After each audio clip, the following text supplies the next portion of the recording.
Assalamualaikum warahmatullahi wabarakatuh. Alhamdulillahi rabbil alamin wa bihi nasta'inu ala amri dunya waddin. Wassalatu wassalamu ala asyrafil anbiya'i wal mursalin wa ala alihi wa ashabihi wa man tabi'ahu bi ihsanin ila yaumiddin, amma ba'd. Qala Allah ta'ala fil Qur'anil Karim بعد أن أعوذ بالله من الشيطان الرجيم يا أيها الذين آمنوا اتقوا الله حق تقاته ولا تموتن إلا وأنتم مسلمون وقال نبينا محمد صلى الله عليه وسلم في حديثه الشريف اتق الله حيثما كنت وأتبع السيئة الحسنة تمحوها وخالق الناس بخلق حسن. Jamaah pengajian malam Kamis yang dirahmati Allah Subhanahu wa taala.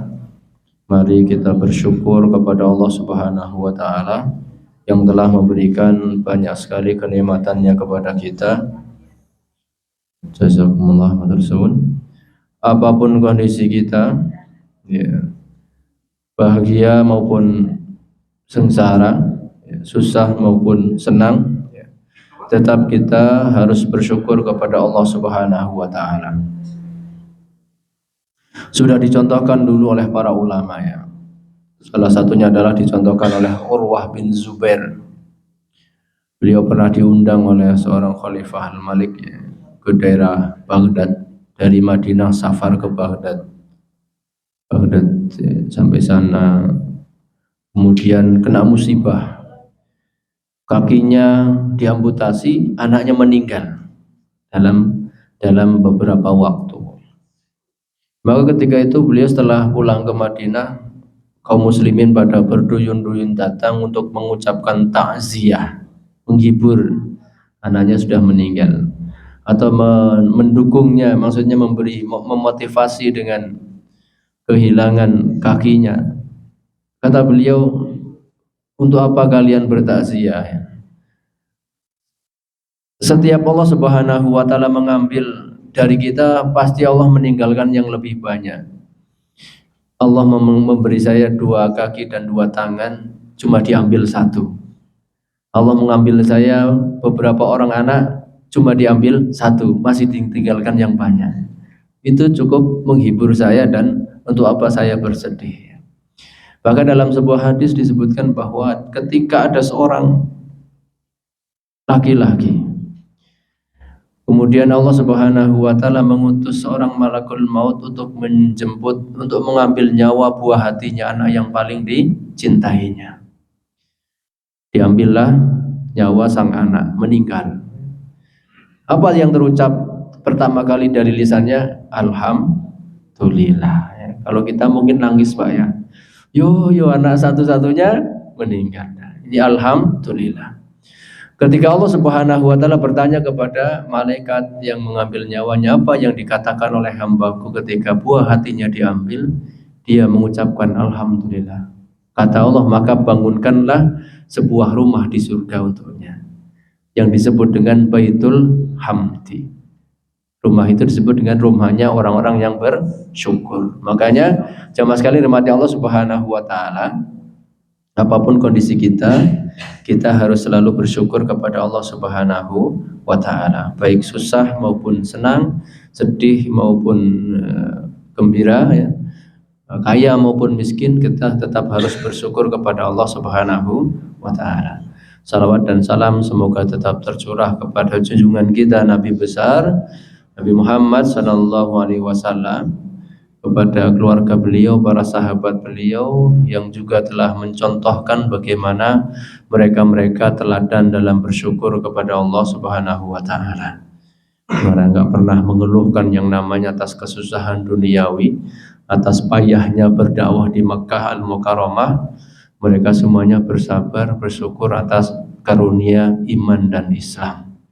Jamaah pengajian yang dirahmati Allah Subhanahu wa taala, insyaallah pada kesempatan malam hari ini kita akan mengkaji bersama surat Al-Ma'un. Insyaallah sebagian besar dari jamaah, bahkan mungkin seluruhnya sudah hafal, ya. Sudah hafal surat Al-Ma'un. Coba Kita baca bareng-bareng Bapak Ibu sekalian.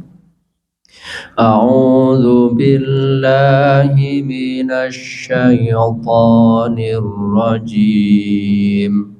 Bismillahirrahmanirrahim.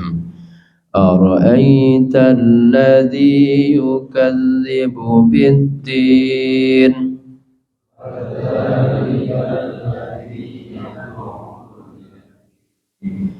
ولا يحض على طعام المسكين فويل للمصلين الذين هم عن صلاتهم ساهون الذين هم يراءون ويمنعون الماعون. Alhamdulillah Rabbil Alamin. Allahumma arhamna bil Quran. Semoga dengan bacaan Al-Quran kita Allah Subhanahu wa Ta'ala akan memberi ketenangan, ketentraman dalam jiwa kita dan menambahkan keimanan kita. Amin. Jamaah sekalian dirahmati Allah Subhanahu wa Ta'ala, surat Al-Ma'un ya, atau juga disebut dengan surat Ar-Ra'aita. Kadang-kadang para ulama menyebutnya dengan awalan katanya Ar-Ra'aita. Ada juga yang menyebutnya dengan surat Al-Ma'un, dan ini yang masyhur sehingga di dalam mushaf-mushaf ditulis dengan sebutan surat Al-Ma'un. Apa artinya daripada surat Al-Ma'un ya? Al-Ma'un itu artinya adalah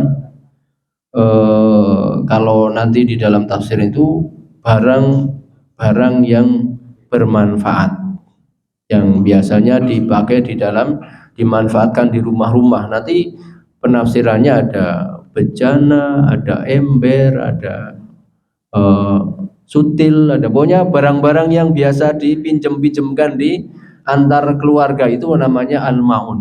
Nanti kita bahas di terakhir saja. Ini karena berkaitan dengan makna, maka saya sampaikan al-ma'un itu artinya adalah barang-barang bisa dikatakan pecah belah, gerabah, atau yang biasa dipakai, dimanfaatkan di rumah. Dan itu nanti di ayat terakhir itu ada orang-orang yang enggan meminjamkan itu. Nah itu nanti akan kita bahas nasibnya seperti apa. Jamaah sekalian dirahmati Allah Subhanahu wa Ta'ala, tapi kita awali dari yang pertama. Itu sekedar pernamaan saja Pak ya. Jamaah sekalian dirahmati Allah Subhanahu wa Ta'ala, surat Al-Ma'un menurut Imam Atha, ini seorang tabi'in, Jabir juga begitu, dan juga perkataan Ibnu Abbas radhiyallahu anhu bahwa surat Al-Ma'un itu masuk kategori surat Makkiyah. Makkiyah itu apa Bapak? Surat yang turun sebelum hijrah. Nah, itu yang paling betul ya. Madaniyah surat yang turun setelah hijrah. Karena kami ulangi ya, ini sebagai pengetahuan bahwa para ulama cara menggolongkan ayat dan surat menjadi Makkiyah dan Madaniyah, mereka menggunakan 3 pijakan. 1 berdasarkan tempat, 2 berdasarkan waktu, 3 berdasarkan karakteristik ayat dan surat. Kalau berdasarkan tempat, yang turun di Mekah itu Makkiyah, yang turun di Madinah itu Madaniyah. Itu berdasarkan tempat. Kalau berdasarkan waktu, sebelum hijrah itu Makkiyah, setelah hijrah itu Madaniyah. Berdasarkan karakter ayat, yang ayatnya pendek-pendek itu Makkiyah, isinya tentang akhirat, tentang siksa, ancaman, itu Makkiyah. Seruannya ya ayuhan nas itu Makkiyah. Tentang keimanan, tentang akidah itu Makkiyah. Kemudian kalau ayat-ayatnya panjang-panjang, seruannya ya ayyuhalladzina amanu, berkaitan dengan syariat, tentang perintah sholat, tentang perintah zakat, perintah puasa, itu Madaniyah ya. Tapi setelah dikupas ternyata yang paling tepat adalah berdasarkan waktu. Kenapa? Kalau berdasarkan tempat, ada surat dan ayat yang turun selain di Mekah dan Madinah, terus disebut surat apa ya. Maka yang paling tepat itu adalah berdasarkan waktu. Pokoknya dimanapun itu turun, kalau itu setelah hijrah disebut Madaniyah, sebelum hijrah disebut Makkiyah. Nanti berdasarkan karakteristik ayat juga kadang-kadang katanya surat Madaniyah itu seruannya ya ayyuhalladzina amanu. Surat Al-Baqarah itu ditulis Madaniyah, tapi di situ ada ya ayyuhan nas. Nah, maka yang paling tepat itu adalah tadi berdasarkan waktu. Yang turun sebelum hijrah namanya Makkiyah, yang setelah hijrah namanya Madaniyah. Jamaah sekalian dimati Allah Subhanahu wa taala, ya. Kemudian di antara ayat dan surat itu kadang-kadang ada asbabun nuzul. Kenapa kadang-kadang? Karena ada surat dan ayat yang memang turun ibtidaan, bahasanya para ulama ahli tafsir, bahasanya para ulama ahli usul tafsir, ilmu tentang tafsir Al-Quran, ilmu tentang Al-Quran. Ada surat-surat yang memiliki sababun nuzul atau ayat-ayat yang memiliki sababun nuzul. Juga ada surat dan ayat yang turun memang ibtidaan, memang Allah Subhanahu wa taala ingin menurunkan ayat dan surat untuk memberikan kabar atau menurunkan perintah tanpa harus didahului dengan asbabun nuzul. Sehingga kalau ditanya ini asbabun nuzulnya apa? Ya kadang-kadang ada, kadang-kadang tidak. Nah, untuk surat Al-Ma'un ini ada beberapa versi tentang asbabun nuzul. Jadi secara global, ya, surat Al-Ma'un ini Allah Subhanahu wa taala di sini, ya, sedang mengingatkan kita tentang orang-orang yang mendustakan agama. Yang pertama, ya, mereka adalah orang yang meradik anak yatim dan orang yang tidak mau memberi makan orang miskin. Nah, berkaitan dengan dua hal ini ada kisah yang itu menurut para ulama menjadi sababun nuzul. Yang pertama adalah riwayat dari Ibnu Jurayj. Beliau mengatakan bahwa nuzilat fi Abi Sofyan, bahwa surat Al-Ma'un ini diturunkan untuk Abu Sofyan. Abu Sofyan bin Harb, ya. Wa kana yanhiru fi kulli usbu'in jazuran. Abu Sofyan ini setiap minggu, fi kulli usbu'in, Mbak, setiap minggu menyembelih seekor anak unta untuk keluarganya. Orang kaya, orang miskin, Mbak? Kaya, ya. Kalau kita anak ayam gitu. Ini anak unta, ya. Anak unta, kalau unta dewasa mungkin 30 juta, hari ini mungkin yang anak unta ya antara 15-20an mungkin, ya, saya nggak tahu harganya. Pokoknya uangnya banyak lah. Dan itu setiap pekan, Bapak sekalian. Fatalaba minhu yatimun syai'an, kemudian datang seorang anak yatim meminta bagian, meminta kalau sapi saja bisa 120 kilo dagingnya, Pak, ya. Nah, kalau anak unta mestinya unda-undi dengan seekor sapi dewasa, ya, karena unta dewasa itu lebih besar lagi, anaknya mungkin ya sekitar segitu. Tetapi ketika ada seorang anak yatim yang meminta, ya, daging umpama daging 120 kilo itu kelong sekilo, kan itu tidak ada apa-apanya, Pak, ya.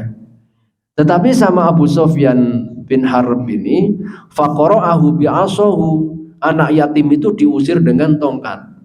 Ngalih, ojo nyedak, ngalih. Ya.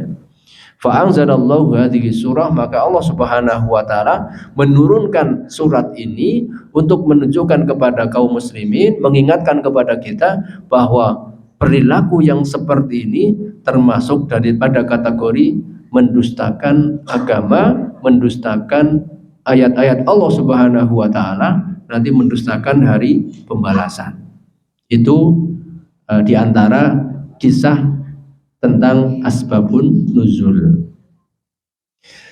Ada lagi yang kedua, jadi saya sampaikan dua saja ini. Yang kedua adalah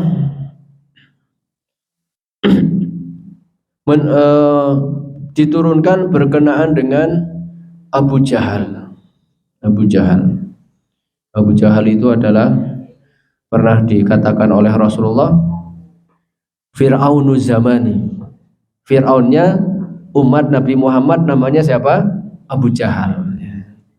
Karena Fir'aunnya Nabi Musa itu namanya Fir'aun, dan kalau pas meninggal dunia itu amantu bi Rabbi Musa wa Harun. Saya beriman kepada Robnya Musa dan Harun, meskipun imannya tidak diterima. Kenapa?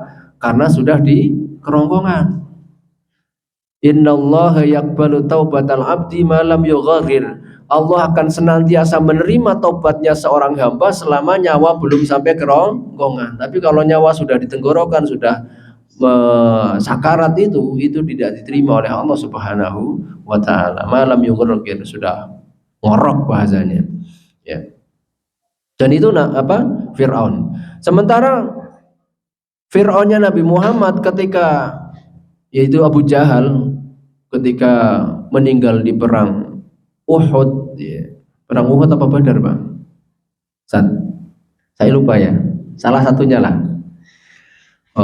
Ketika diinjak dadanya oleh Abdullah bin Mas'ud, dia berpesan kepada Abdullah bin Mas'ud, wahai Abdullah bin Mas'ud, sampaikan kepada sahabatmu, maksudnya kepada Nabi Muhammad, tidak ada orang yang paling saya benci ketika saya hidup dan ketika saya mau mati kecuali satu, yaitu Muhammad. Masya Allah. Ini sudah mau mati, Pak. Sudah mau dipenggal kepalanya oleh Abdullah bin Mas'ud. Maka mendengar pesan dari Abu Jahal ini disampaikan ke Abdullah bin Mas'ud kepada Nabi Muhammad. Nabi Muhammad mengatakan yang tadi, Fir'aunu zamani asyaddu min Fir'auni Musa. Fir'aun zamanku ternyata lebih durhaka daripada Fir'aunnya zaman Nabi Musa. Ya tadi itu, Fir'aunnya zaman Nabi Musa itu mau meninggal itu sadar. Ketika mau tenggelam itu kan ya. Ya Fir'aunnya Nabi Muhammad ini Abu Jahal ya sudah mau meninggal nggak sadar. Jamaah sekalian dimati Allah Subhanahu wa taala, apa kisah yang berkaitan dengan Abu Jahal? Ya. Jadi Abu Jahal ini pernah diwasiati oleh keluarganya untuk mengurus hartanya seorang anak yatim. Jadi wasiat-wasiat itu sudah ada di sana itu sebelum datangnya Islam, itu sudah ada wasiat-wasiat. Apa wasiatnya? Ya tentunya untuk mengelola hartanya anak yatim ini agar hartanya ini tidak hilang, tidak musnah. Kemudian setiap kali anak yatim butuh maka harus diberi. Nanti kalau sudah dewasa dikasihkan, gitu kan. Kalau anak kecil dikasih harta kan nggak bisa memanfaatkan ya. Maka nanti memberikannya setelah dia dewasa. Nah, ketika anak yatim ini datang uryanan, ya, maksudnya di sini bahasanya telanjang, tapi saya kira nggak telanjang bulat begitu ya, mungkin cuma pakaian-pakaian yang minim ya. Kemudian tidak pakai alas kaki dalam kondisi mengenaskan, datang ke Abu Jahal, ya ammi kafilni, wahai pamanku, tolong saya beri nafkah karena uang bapak dititipkan kepada panjenengan. Diusir, Pak, ada uang-uangan, pergi sana. Ketika pergi dalam kondisi sedih ya, itu ketemu dengan Sonadid Quraisy, bertemu dengan pembesar-pembesar Quraisy yang lainnya. Nah, kenapa kamu kok nangis?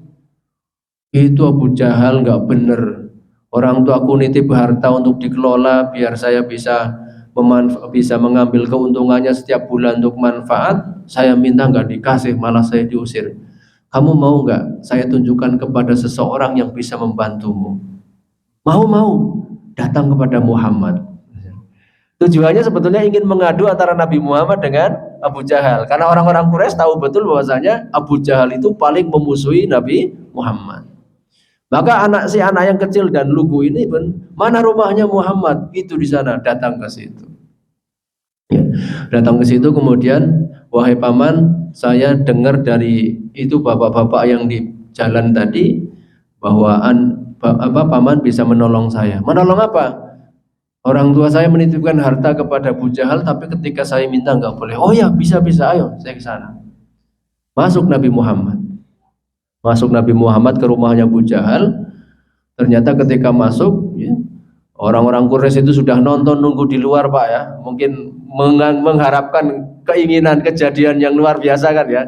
Mungkin Nabi Muhammad dibentak-bentak atau bagaimana. Ternyata justru yang Abu Jahal yang bergegeli di rumah, ketakutan, gemetaran.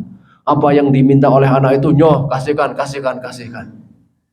Ya, setelah keluar, Nabi Muhammad bersama anak itu keluar dengan tenangnya membawa apa yang dibutuhkan, orang-orang Quraisy itu datang ke rumah. Sobauta ya Aba Jahlin. Wahai Abu Jahal, apa kamu disihir oleh Muhammad? Enggak, saya enggak disihir.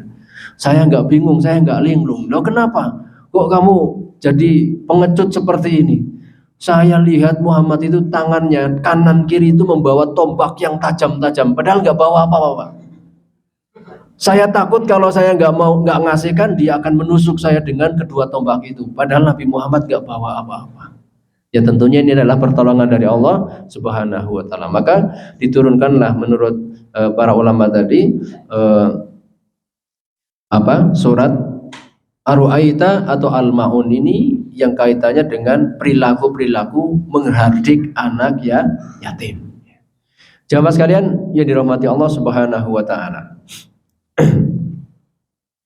Kemudian ayat yang pertama, kalau secara arti di dalam terjemahannya ini, tahukah ara'aital ladzi yukadzibu biddin? Tahukah kamu orang-orang yang mendustakan agama? Pakai fiil ara'aita. Ara'aita itu asal dari kata ro'a yaro yang artinya melihat. Jadi kalau secara harfiah bahasa Arab, ara'aita, apakah kamu melihat sebetulnya? Apakah kamu melihat? Ara'aita. Tidakkah kamu melihat ya? Tidakkah kamu melihat? Karena di sini adalah bisa dikatakan istifham ataupun bisa dikatakan ya istifham, pertanyaan ya. Sehingga pertanyaannya adalah apakah kamu melihat ataupun tidakkah kamu tahu tentang orang-orang yang mendustakan agama ya. Cuma dalam terjemahan biasanya sudah menggunakan bahasa Indonesia yang mudah dipahami. Sehingga yang mestinya tidakkah kamu melihat diganti dengan tidakkah kamu tahu ataupun tahukah kamu, karena lebih mudah dipahami, artinya tahu gitu. Tahukah kamu orang-orang yang mendustakan agama?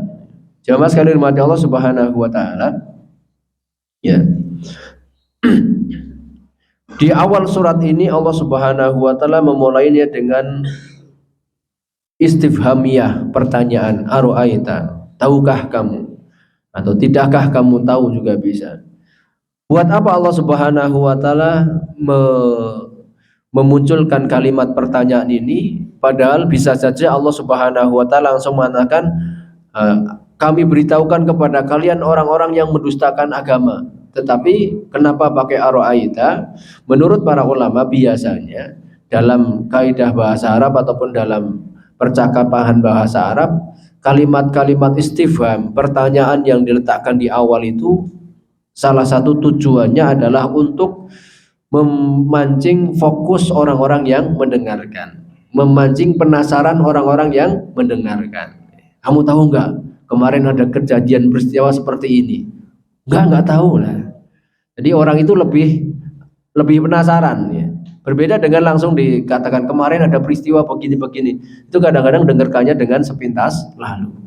Tapi kalau kamu tahu nggak ada peristiwa seperti ini, nah itu akan fokus. Ya.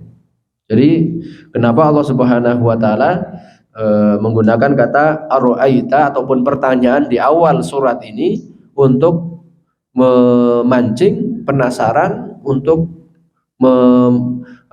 meningkatkan perhatian lebih dari orang-orang yang mendengarkan, dan ini juga menunjukkan bahwa apa yang akan disampaikan berikutnya adalah perkara yang penting.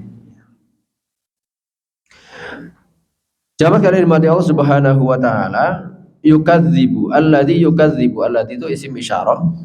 Ya. Yukadzibu artinya mendustakan. Ya. Lawan kata daripada tasdik. Ya.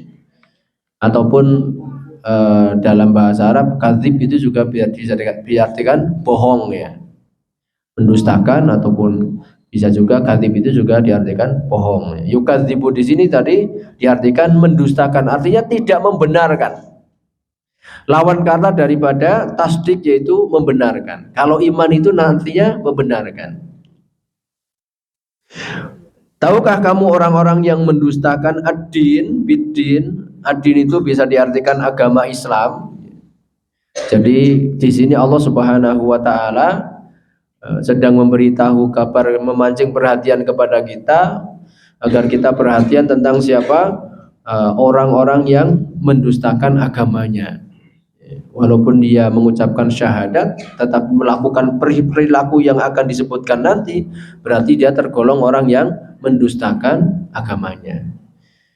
Atau juga makna yang kedua, ad-din itu bisa diartikan sebagai hari pembalasan. Sebagaimana dalam surat Al-Fatihah, Maliki Yaumiddin, yang menguasai hari pembalasan. Jamaah sekalian dimati Allah Subhanahu wa taala, mengimani dengan sepenuh hati, dengan betul keimanan yang mantap tentang hari pembalasan itu adalah perkara yang penting sekali. Karena ketika seseorang tidak percaya dengan balasan yang akan diberikan oleh Allah Subhanahu wa taala di hari kiamat, atau tidak percaya dengan adanya hisab, penghitungan amal, atau tidak percaya dengan adanya kebangkitan, tidak percaya dengan hari pembalasan, maka orang-orang seperti itu biasanya akan lepas kontrol, akan hidup semaunya. Nah, bukankah kita datang ke masjid untuk sholat 5 waktu rajin, kemudian rajin menambah ilmu biar tahu yang halal dan haram, begitu Pak ya? Kita juga menjalin tali silaturahim dengan keluarga, dengan ayah, dengan ibu, biar tidak termasuk orang durhaka. Di antaranya juga karena kita mengharap pahala biar masuk surga, begitu Pak ya. Di antaranya juga karena kita khawatir kalau tidak melakukan itu, melanggar aturan-aturan Allah dan Rasulnya, kita akan sengsara dimasukkan ke dalam neraka. Berarti kan karena kita percaya dengan adanya hari pembalasan, ya, makanya penting sekali. Ya. Di dalam Al-Quran disebutkan, ya, seperti dalam surat An-Naba di sana, ya, Allah Subhanahu wa taala bercerita tentang penghuni neraka. Kenapa mereka pada masuk neraka? Surat An-Naba ayat 27, innahum kanu la yarjuna hisaba. Dahulu mereka di dunia tidak pernah mengharapkan adanya hari perhitungan. Ya, jadi ya hidup berjalan aja seperti mengalir seperti air. Tidak ada perhitungan ini kira-kira dosa atau tidak, kira-kira ini mendatangkan manfaat di akhirat atau tidak. Itu kalau orang tidak percaya dengan hari pembalasan. Juga dalam surat Shad disebutkan, innal ladzina yadhilluna an sabilillahi lahum adzabun syadidun innama bima nasu yaumal hisab. Sungguh orang-orang yang sesat dari jalan Allah akan mendapat azab yang berat karena mereka melupakan hari perhitungan. Jadi jangan sampai kita lupa bahwa setelah mati ada kehidupan. Jangan sampai kita lupa bahwa apa yang kita lakukan, baik kecil maupun besar, akan dimintai pertanggungjawaban oleh Allah Subhanahu wa taala. Yang halal berpahala, yang dosa mendatangkan siksa. Ya, maka kita betul harus hati-hati. Jamaah sekalian dimati Allah Subhanahu wa taala. Nah, kemudian Allah di ayat yang kedua menjelaskan siapa mereka orang yang dicap mendustakan agama. Ya. Fadzalikal ladzi yad'ul yatim. Mereka adalah orang-orang yang menghardik anak yatim.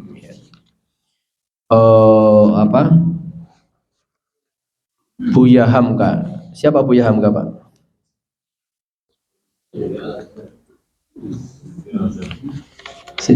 Sinten?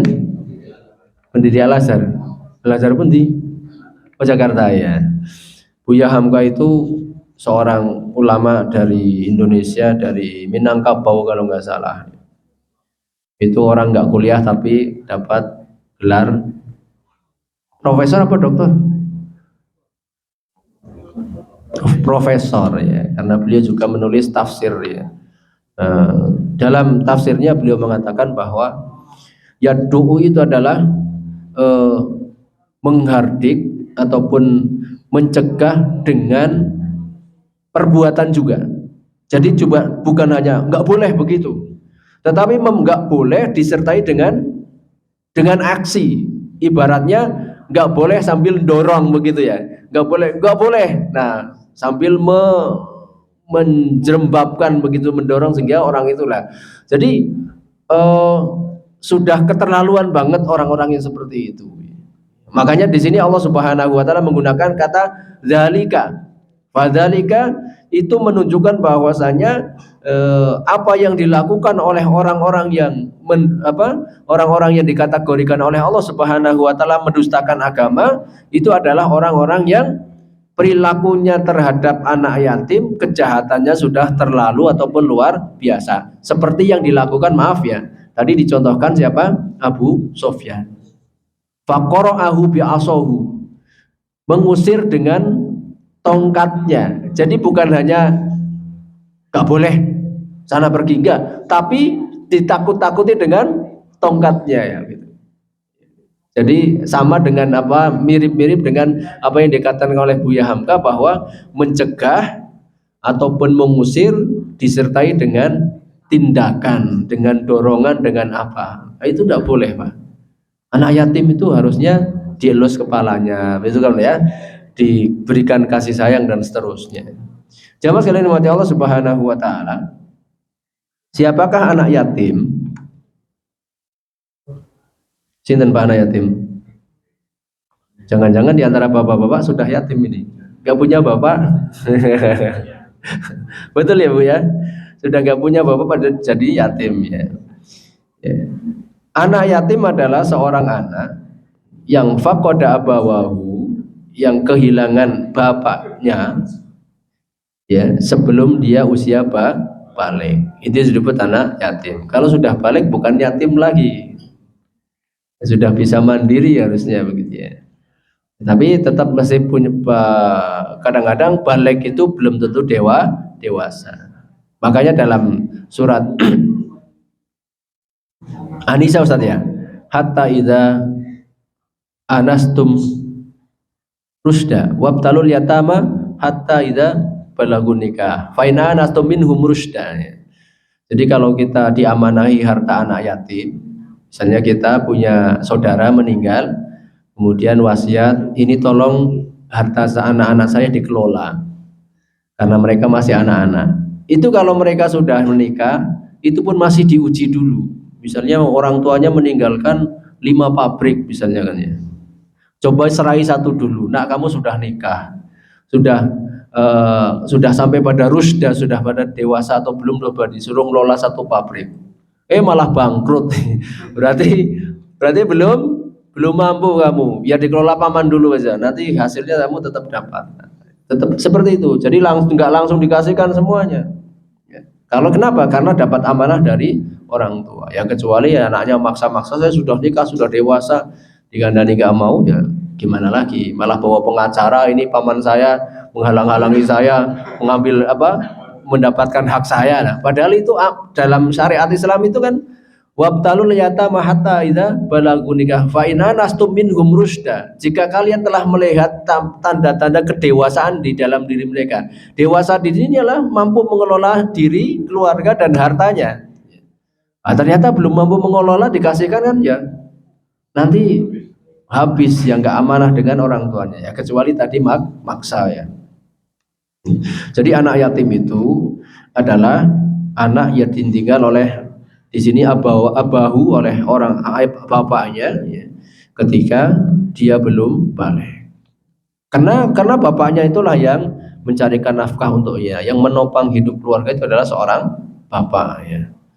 Nah, itu kategorinya adalah anak ya yatim yang ya Allah Subhanahu wa taala banyak sekali memberikan perhatian di dalam Al-Qur'an berkenaan dengan anak yatim.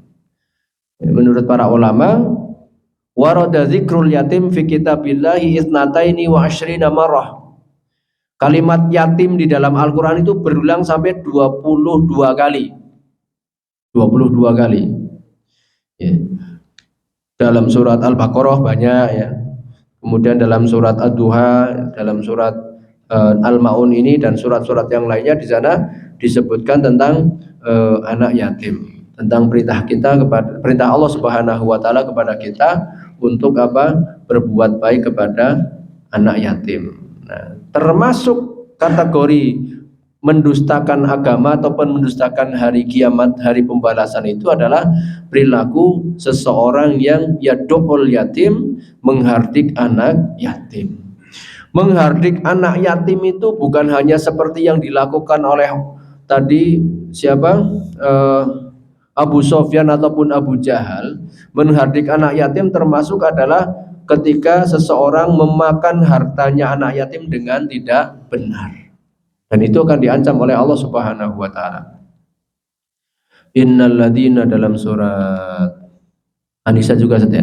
Innal ladina yakuluna amwalal yatama dzulman innama yakuluna fi butunihim nara.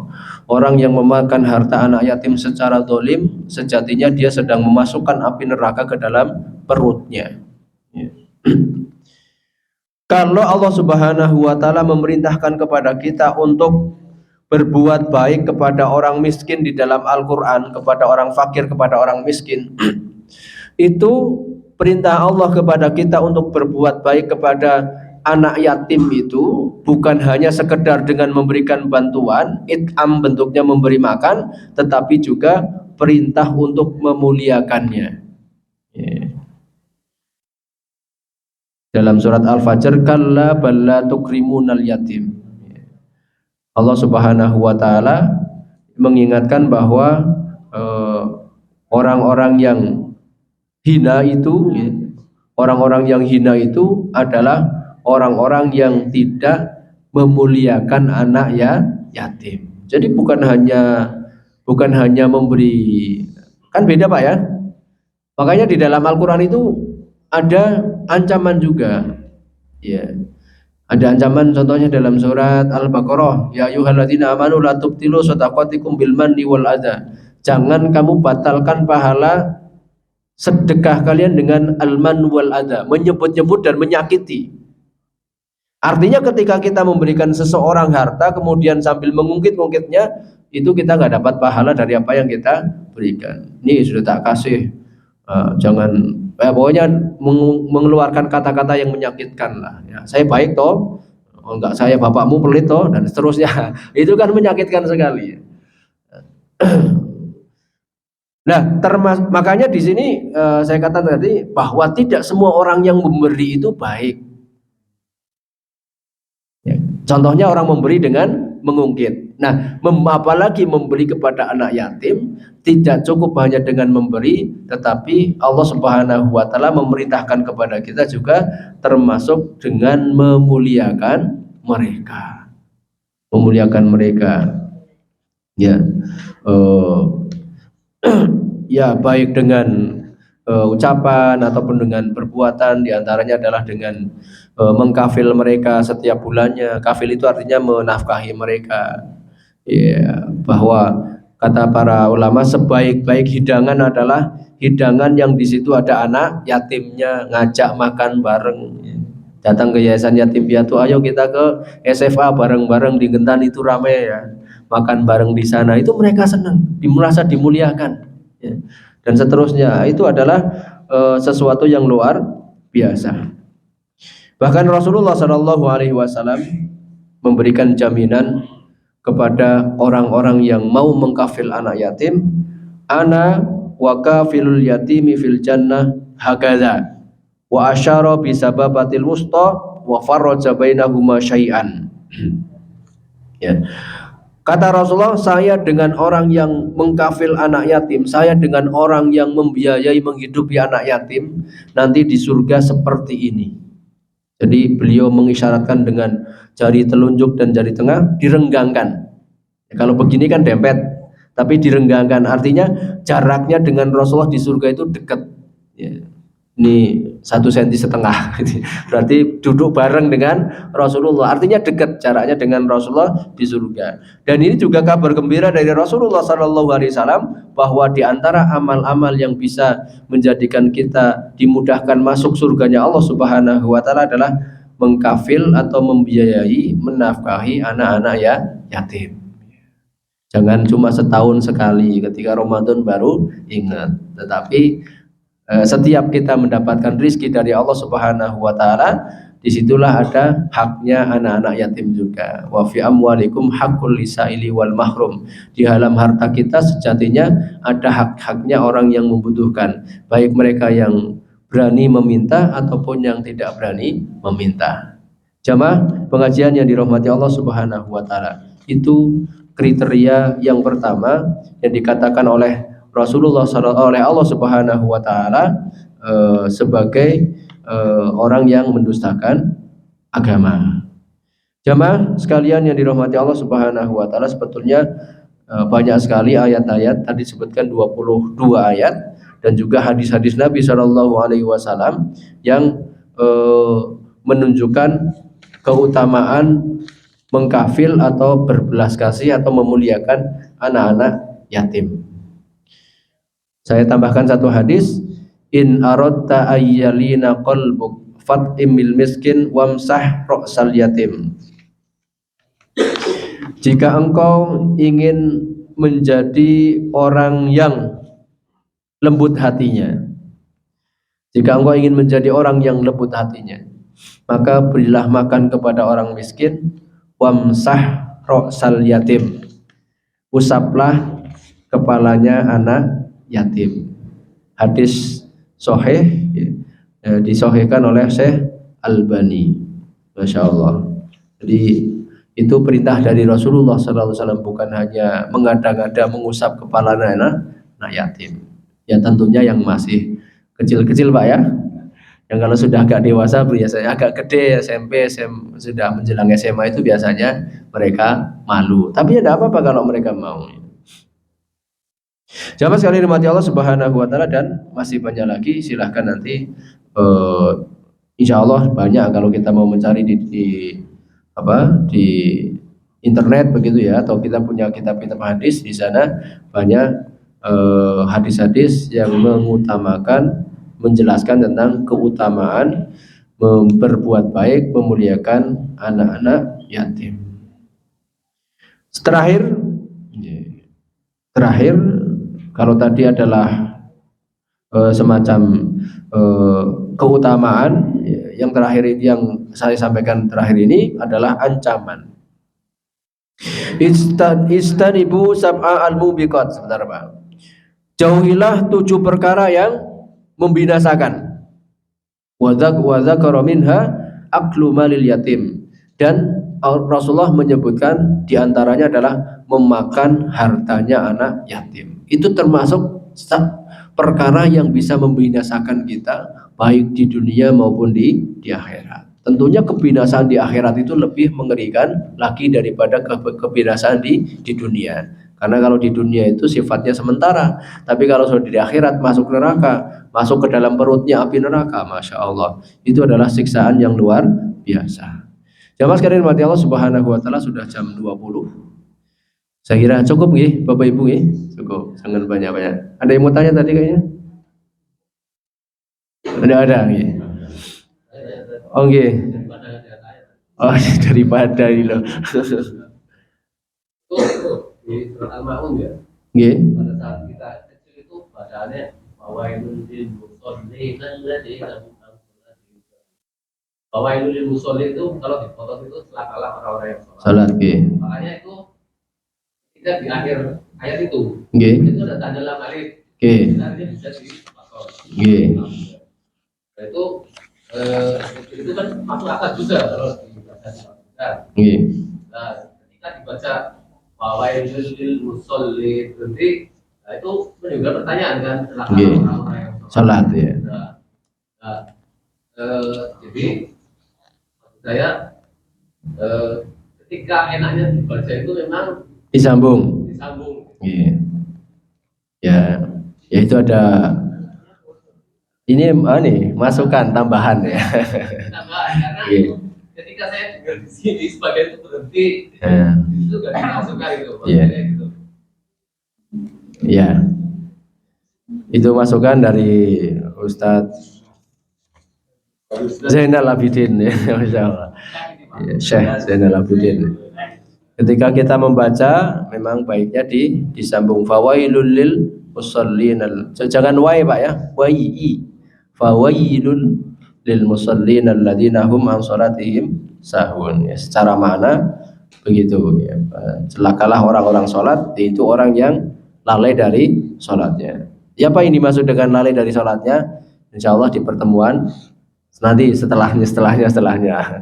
Ini baru yadul yatim ya, orang yang menghardik anak yatim. Jadi menghardik tadi bukan hanya dengan suara, tapi di sini lebih parahnya lagi adalah dengan perbuatan, dengan didorong, dengan dihalang-halangi dan seterusnya.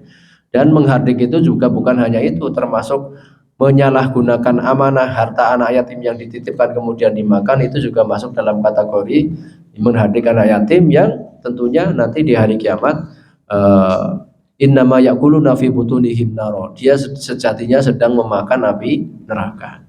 Jamaah sekalian dimati Allah Subhanahu wa taala, saya kira cukup sampai di sini.